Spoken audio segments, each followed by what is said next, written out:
All right, this has been such a long time coming. Too long. Too long, and people are just going to have to allow me a long intro because this woman deserves it. She deserves it for sure. Actress, entrepreneur, activist, and somebody I'm very proud to call a friend, Gabrielle Union. Thank you so much for joining us finally here on The Six. I know, it's taken a bit. Listen, you have a very personal project that's out right now called We're Going to Need More Wine, which I think is a brilliant title for a book and should be a mantra for life. Now, not that you need his permission. Everybody in the world knows that your husband is Dwyane Wade, but yeah. I'm curious as to what he thought about your decision to open up the way that you did.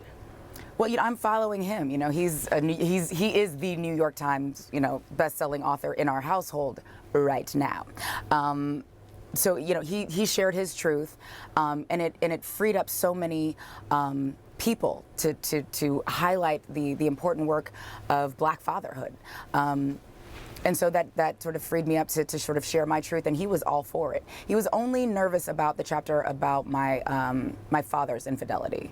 He's very protective of my dad. It's weird to say he's a daddy's boy. He's a daddy's boy. He's like my dad's favorite person on the planet, and he's very protective of him, so he was a little nervous about that. We like to call you and Dwyane Wade relationship goals. You know, you guys are amazing together. He seems to be your favorite person, but Jamel and I have talked on camera. You and Jamel have talked about this on camera. Is LeBron his favorite person? I think it now goes LeBron, the dog, Trey, and then me. I think I come right after Trey. Maybe after our chef, Rich. I'm not sure, since I do not feed him. You seem comfortable with this. I'm in the top 5. Like, you know. Yeah. I guess that's the best you could possibly ask for. If they're peanut butter and jelly, then what are you and Dwyane? I'm like tuna fish and he's like mayonnaise. I'm not sure. It's clearly not PB&J. I would be hurt by that. I mean, were you bothered at all, or you just so? I mean, the fact that I had to negotiate in our prenup a handshake for our marital vows, when him and LeBron have like 86 handshakes, I don't even know where to begin to get offended at their closeness. Nettie and Celie are their love is real, and nothing will keep them.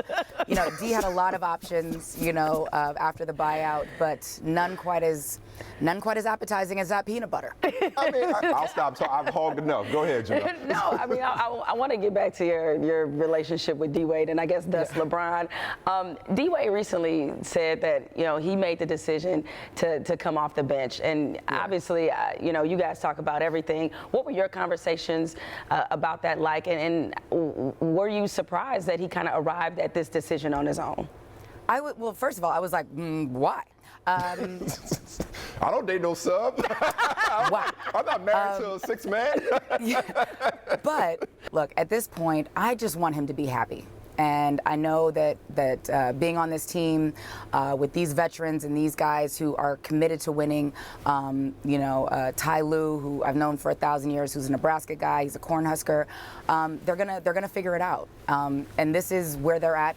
You know, 4 games in, it can change. And with D-Rose, you know, being out and Isaiah being out, I'm sure there's going to be a lot of experimentations with the lineups as they figure it out and wait for guys to get healthy. But he's a winner, and he does what it takes to win. And if that is, you know, coming off the bench, he's going to do that. So.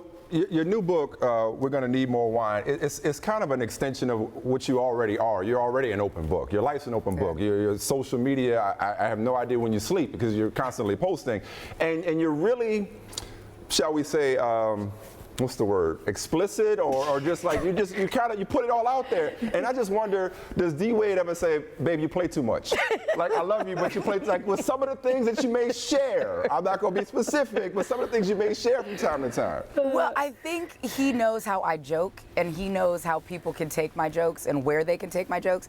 I sent him a meme 2 days ago after my interview with Sway that I found to be thoroughly entertaining. you know, he gets my humor. He rolls with it. I've got good credit. I've got dental insurance and vision. These are things he just deals with.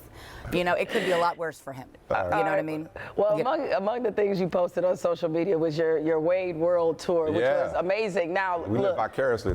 Definitely. Now, we need to set the record straight about this Spades game. Yeah, Jimmy Butler said he ran a Boston on y'all when he found out he got traded. Yes, that he wrecked y'all. So what happened in this infamous Spade game, and who was involved exactly? Okay, it was me and Dee versus Jimmy and Mel. And we were barely into the game. We might have had like 4 hands, and then all of a sudden it was like Jimmy's phone rings. He's like, oh, hold on a second, guys. And then the poor thing comes back like, I've been traded, guys. And then it was like, so you don't want to finish this? Who's the weaker link? Because I know when we play spades, she always underbids. It's him. No, whatever. I'm the weaker link because I drink while we play and I stop paying attention. And I'm like, Dave, what led? What led? Look, Gabby, unfortunately, we have to let you go. We could spend this entire hour with you. Good luck with everything. My heart is hurt because being Mary Jane is ended. But since I know you in real life, I know the real Gabrielle Union. So it all works out, I think, better for me. Good luck with the book. It's a fantastic read. We're going to need more Ryan. Everybody read it. So thank you for joining the 6. Thank you and welcome back. Good to have you back. All right. Love you, Mama.